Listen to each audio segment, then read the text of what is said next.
So the other day I had someone ask me a question.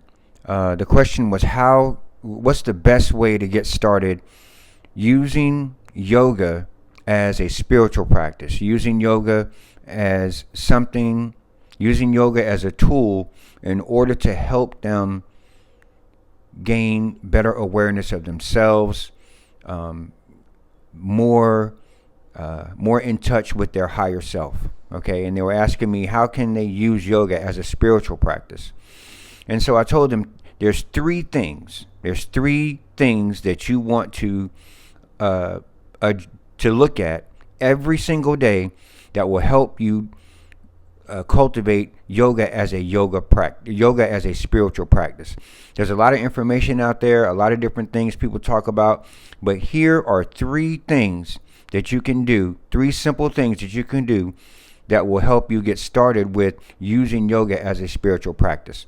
The first thing is you want to find a place that you can sit and do your sadhana, do your spiritual practice. Now, you want to pick a specific time during the day, maybe early in the morning or late at night, that you can have privacy all by yourself. That may be difficult, but you have to try to work this out.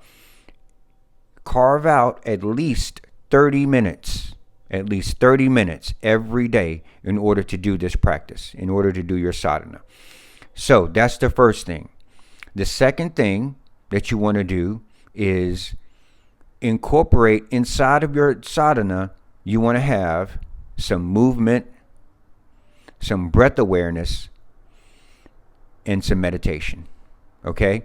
So you want to, and I'll give you an example. You can get up, you have your yoga mat already set up the night before, so it's easier for you wherever the place is going to be, because it can be a place that is occupied during the day, but you can do something when early in the morning or late at night when no one's around. You can turn this other place into something else. That makes sense. You know what I mean? Like roll out your yoga mat, the incense or altar, whatever you have to use for your spiritual practice. So the second part is you incorporate these three things: the breath, the movement, and meditation. Now, here's an example of how you can do that. You can just get up, you sit, you get your yoga mat out, and then you focus on your breath. And then you do a physical yoga asana practice. Now, your physical yoga asana practice can be something as simple as raising your arms in the air, reaching to the sky, and then hinging at your hips and folding forward. Doing inhale, standing up, reach up, do an exhale, and lower down and try to touch your toes. Sit down on the floor and do the same thing. Try to touch your toes and then lay down flat onto your back with your arms extended out. What I'm saying is that it's basic, simple movements to get your blood flowing and get access to all of the energy in your body. Move your body around. It doesn't have to be an elaborate asana sequence. If you want to do that, that's great. That's fine. Do that. Do a whole elaborate sequence.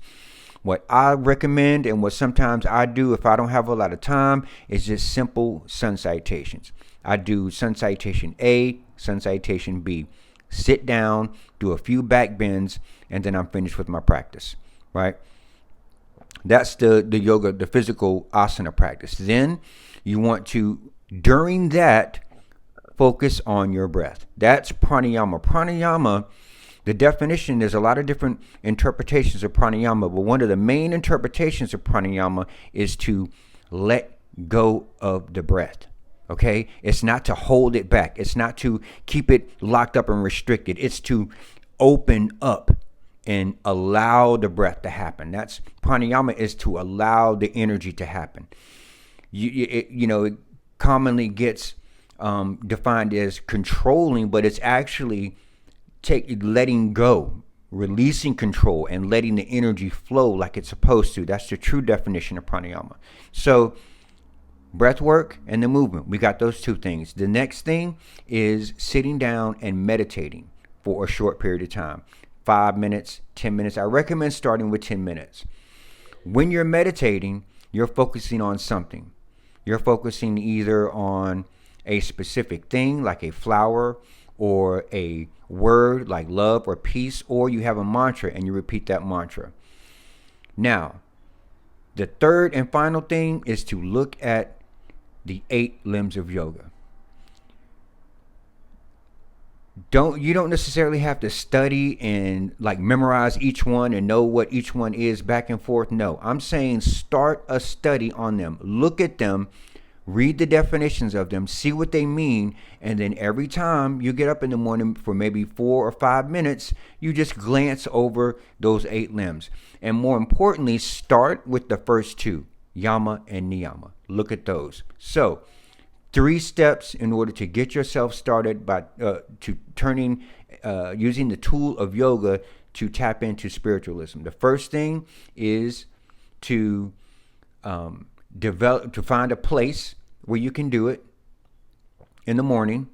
Right, in the morning is a good time. Find a place. The second thing is to incorporate those 3 things: the breath, the movement, and meditation.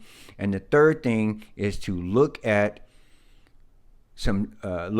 your 8 limbs of yoga, right?